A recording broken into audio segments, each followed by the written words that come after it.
మరియు కేంద్ర ప్రభుత్వం ఆధ్వర్యంలో ప్రతి సంవత్సరం పిఎం కిసాన్ అన్నదాత సుఖీభవ కార్యక్రమం కింద రైతులకు సంవత్సరానికి 20,000 రూపాయలు మీకందరికీ ఇస్తున్నారు.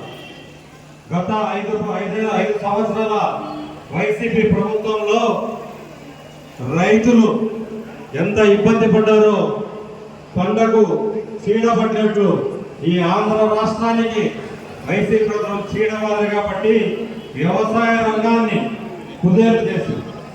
అప్పుడు కూడా కేంద్ర ప్రభుత్వం ఎంత సహాయ సహకారాలు అందించినా రాష్ట్రంలో వాళ్ళు రైతులకు ఎలాంటి సహాయం చేయలేకపోయారు. అదే ఈరోజు చంద్రబాబు నాయుడు గారు కూటమి ఆధ్వర్యంలో కూటమి ప్రభుత్వం ఈరోజు రైతుల కోసం ఎన్ని కార్యక్రమాలు చేపడుతున్నారో మీకు అందరికీ తెలిసిన విషయమే. దాదాపుగా ఈ రోజే మన పిఎం గారు హుగ్లీ జిల్లా తారకేశ్వరం నుంచి, మన ముఖ్యమంత్రి గారు పల్నాడు జిల్లా చిలకలూరుపేట మండలం లింగంగుట్ల గ్రామం నుంచి మనకు లైవ్ లో కూడా వస్తుంది కార్యక్రమం. ఈరోజు రైతులందరికీ భారతదేశం అంతటా మనకి ఈరోజు ఈ కార్యక్రమం జరుగుతుంది. దాదాపు మన రాష్ట్రంలోనే 46,85,838 రైతు కుటుంబ ఖాతాలోకి 3,125 కోట్ల రూపాయలు జమగా ఉన్నాయి. ఇందులో రాష్ట్ర ప్రభుత్వ వాటా 2,342 కోట్లు అయితే కేంద్ర ప్రభుత్వం వాటా 782 కోట్లు.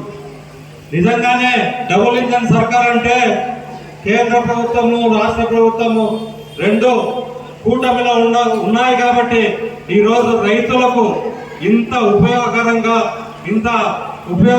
ఉంది. లబ్ధిదారుల్లో దగ్గర 45,69,000 మంది లబ్ధిదారు భూ యజమాని రైతులైతే 1,16,000 మంది అటవీ భూములు కొనసాగిస్తున్న రైతులకు ఈరోజు లబ్ధి చేకూరుతుంది. సూపర్ 6 లో హామీ నిలబెట్టుకొని ఒక్క ఏడాదిలో 8,985 కోట్ల రూపాయలు రైతులకు ఖాతాలో చేరుస్తున్నారు సంవత్సరానికి రాష్ట్ర కేంద్ర ప్రభుత్వాలు.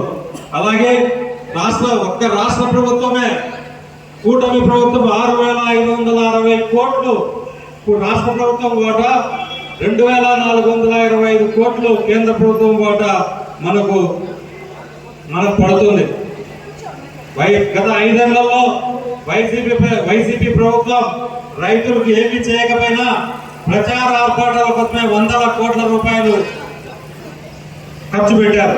ఈరోజు అదే కూటమి ప్రభుత్వం ఓన్లీ మన రైతుల కోసమే, ముఖ్యంగా రాయలసీమ రైతుల కోసం చంద్రబాబు నాయుడు గారు ఎంత కృషి చేస్తున్నారో మీకు అందరికీ తెలుసు. మనకు వర్షాభావ పరిస్థితులు పూర్తిగా, మనకు వర్షం తక్కువ, సాగునీటి సౌకర్యాలు తక్కువ. అలాంటిది అంద్రీనివాస్ సుజల స్రవంతి నుంచి మనకు బాధల్లో కుప్పం వరకు ఈ రోజు నీళ్లు అందిస్తున్నారు. రాబోయే కాలంలో కూడా అన్ని కాలువలు పూర్తి చేసుకొని పూర్తిగా ప్రతి ఎకరానికి రైతులకు నీళ్ళిచ్చే కార్యక్రమము మన కూటమి ప్రభుత్వం చేపడుతుంది.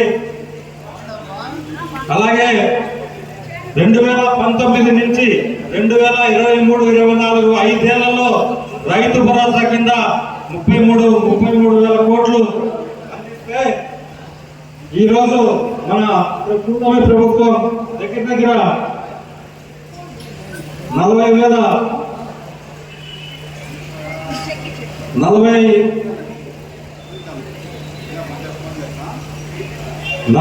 లక్షల మంది రైతులకు అందిస్తుంది.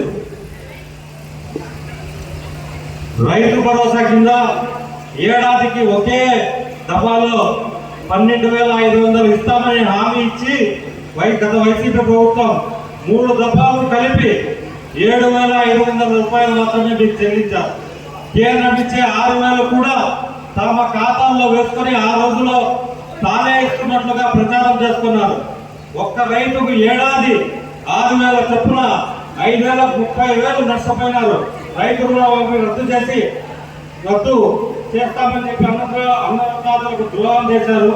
ఈ రోజు ఒక్క మన తంబలపల్లి నియోజకవర్గంలోనే దాదాపు 43,335 మంది రైతులకు దాదాపు 29,25,00,000 రూపాయలు ఈ రోజు మనకు ఒక్క తంబలపల్లి నియోజకవర్గంలోనే ఇన్ని కోట్ల రూపాయల డబ్బు రైతుల ఖాతాల్లోకి జమ అవుతుంది.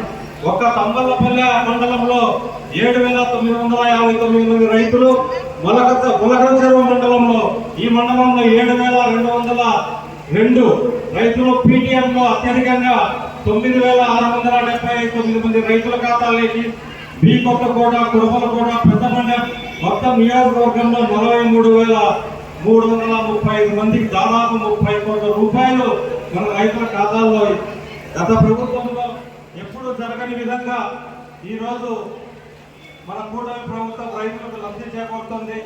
రాబోయే కాలంలో ఆంధ్రదేశాన్ని హరితాంధ్రగా మార్చాలని చంద్రబాబు నాయుడు గారు చేస్తున్న కృషికి భారతదేశంలోనే ప్రపంచంలో భారత వ్యవసాయ రంగంలో అగ్రగామిగా నిలబెట్టాలని చేస్తున్న ప్రధానమంత్రికి వీళ్ళందరికీ తోడుగా మన ఉప ముఖ్యమంత్రి పవన్ కళ్యాణ్ గారు రాష్ట్రాభివృద్ధి చేస్తున్న కృషితో ఈ రాష్ట్రాన్ని అభివృద్ధి పథంలో చేస్తున్నారు.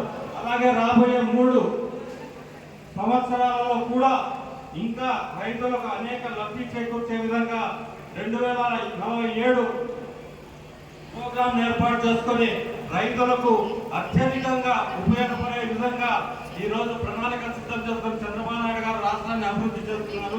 కాబట్టి ప్రతి ఒక్క రైతు గమనించండి, మనకి ఏ ప్రభుత్వం అయితే మనకు చేయూతను అందిస్తుంది, ఏ ప్రభుత్వం అయితే మన అభివృద్ధికి పాటుపడుతుంది, ఏ ప్రభుత్వంలో అయితే రైతులు అభివృద్ధిలోకి వస్తారని మీరు బాగా గమనించి రాబోయే కాలంలో కూడా మీరు 2024లో ఏ విధంగా కూటమి ప్రభుత్వానికి మద్దతు తెలిపారు, అలాగే చంద్రబాబు నాయుడు కూటమి ప్రభుత్వానికి మద్దతు తెలిపి రాష్ట్ర కేంద్ర భారతదేశ అభివృద్ధికి మీరందరూ తోడ్పడతారని మనస్ఫూర్తిగా కోరుకుంటూ ఈ అవకాశం ఇచ్చిన అందరికీ ధన్యవాదాలు తెలుపుకుంటూ ఈరోజు అదే పనిగా మనకు పరిశీలకులుగా వచ్చిన రాష్ట్ర యాదవ సంఘం చైర్మన్ నరసింహన్న గారిని మాట్లాడవలసిందిగా కోరుతున్నాను.